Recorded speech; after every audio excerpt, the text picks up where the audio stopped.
Americans just still aren't saving enough. Bob Pisani's pulling double duty again for us. The second night in a row, in fact. He's got all the details. Hey, Bob. Hello, Melissa. The good news is the value of retirement funds has risen as the market has risen. Good news. The bad news is the results are still pretty dismal. Fidelity recently reported that the average 401k was worth $104,000 in the second quarter. That's up 6% from a year ago. That's a good number. The average IRA balance increased to $106,900, also almost a 7% increase from 2017. But we're still not saving nearly enough for retirement. Now, at Vanguard, for example, the average 401k account value for an investor 65 years and older was $209,984. Now, this sounds like a good number, and it is a good number, but there's a problem. That number is pulled higher by a smaller number of super savers and high income earners. The median balance, where half have more and half have less, that's what you want to look at. Among those 65 and older, look, it's a measly $64,811.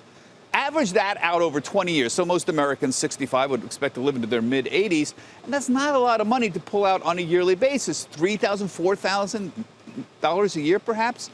Why are the savings so low? Well, a lot of participants don't contribute the full amount that they are allowed to contribute. In fact, this is even worse. Many don't participate at all. Only 72% of eligible employees are enrolled in their employer's savings program. That's according to Vanguard. Given that most employers try to match your contribution, that's like passing up on free money. Hey, by the way, if you're wondering how many of these super savers are out there, Fidelity says roughly 157,000 people have saved at least $1 million in their 401ks. Back to you, Melissa. All right, Bob, thank you. Bob Pisani. So how can you become a 401k millionaire? Who better to ask than Jeanne Thompson, Senior Vice President of Workplace Investing at Fidelity. She's come with some tips and tricks so you can become a millionaire too. And Jeanne, your first tip is maybe it's surprising to some that people just don't own enough stocks. And Bob was alluding to that in terms of the lifespan of people. People are living into their 80s. Yeah, sometimes 90s. Yeah. Most people underestimate their lifespan. And so you think about if you start working at age 25, you've got 40 years working and then potentially another 30 in retirement. And so if you invest too conservatively in the beginning, you'll never make it. So I'm just curious, I know it's all individual, but let's say you can be in 50, let's say you turn 50. What could your allocation be reasonably? Yeah, so around 50, the typical target date fund still has 85% in equities. Okay. And so you still have 15 to 17 years before you have to retire, and then potentially another 30 years in retirement.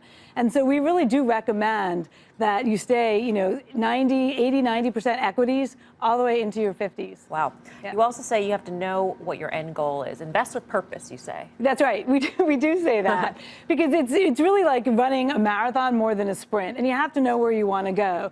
If you invest too conservatively, you won't get there. For example, over the last 10 years, when we look at 401k investors, 60% of the growth has come from the market, 40% from savings. People think about 401ks as a savings vehicle, but it's also an investing vehicle to get you there. Yeah, and you also say you have to look at your allocations, like once a year? So what are you looking at? Are you looking at asset classes within your equity allocation? Yep, you're looking at asset classes. I mean, you go to the doctor once a year for a checkup, you get your oil changed a couple times a year. So we recommend at least looking at your 401k once a year. As you get closer to retirement into your 50s and 60s, probably you should be looking at least quarterly. Really? Yeah, especially with the market going so high, what happens is many people have equity drift.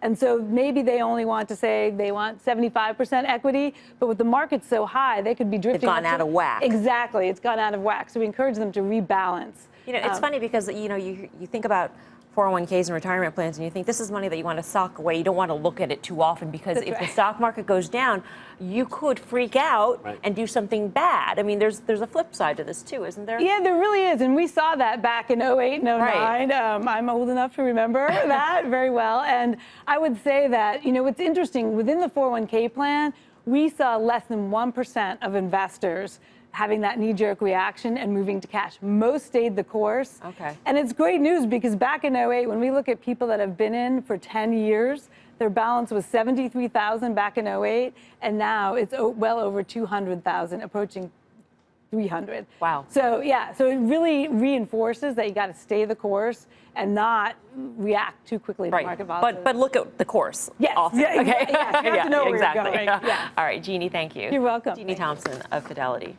Well, shows like this makes their job extraordinarily difficult by definition. We're talking about trading every day, and obviously that's not something you want to do within the confines of your 401k. So although you should watch this show religiously, you shouldn't put forth what we talk about in your retirement accounts. That's how I'll end that. Pretty good. That was actually Like the more you know. quasi-intelligent.